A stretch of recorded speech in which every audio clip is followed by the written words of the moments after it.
just a little bit about first-generation college students, because I know you're first-generation college students, and now in the admissions department you work with first-generation college students. So first of all, can you explain what it is a first-generation college student? Yeah, I think that's a great question, Dr. Borchert. I don't think a lot of people really even know what that means, because sometimes it means different things. But for me, a first-generation college student is someone whose parents do not have a college experience.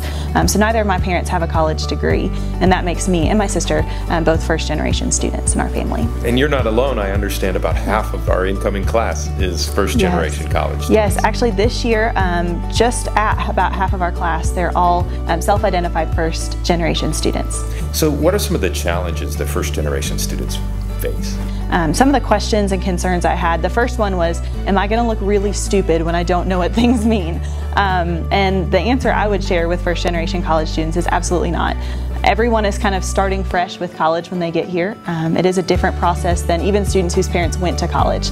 The process has changed so much. And I think the most important thing is it's much better to know than to not ask. And so I would share that with them as well. One of the things I think first-generation students worry about also, who do I talk to? Is there someone that I can go to? And I think the answer at Carson-Newman is always yes. There's not a time when it is too early or too late to talk to someone at Carson-Newman or to ask questions, or even to say, I don't know what questions to ask.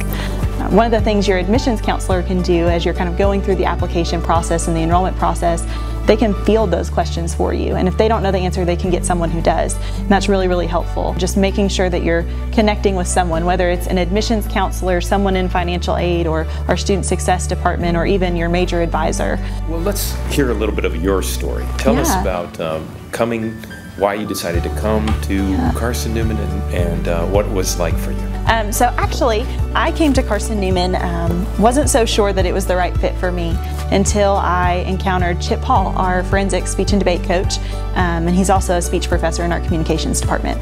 Chip met me and asked me to audition for the team. Had some friends that sort of helped that process along, and just really enjoyed getting to know Chip. He was really warm and helped me kind of figure out what I wanted to do. He asked if I'd already applied, and I had, and he said, okay, that's really the first step, so you're already kind of there, you're on the process. And he told me he hoped I found the right place, and he hoped that was Carson-Newman, so that was encouraging to me.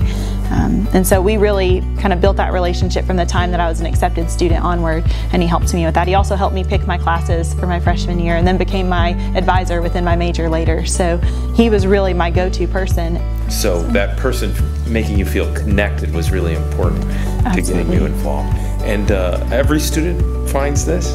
I think that every student has the capability to at Carson-Newman. Students need to realize that the people on this campus want to help them. I was very, very blessed to find that in our department, but I think most departments have that as well. Now, it takes some courage to step out in faith if you're the first generation to be going to college. Why do you think it's important? I think that being a first-generation college student has not only changed my life but my family's. It's really created a family legacy.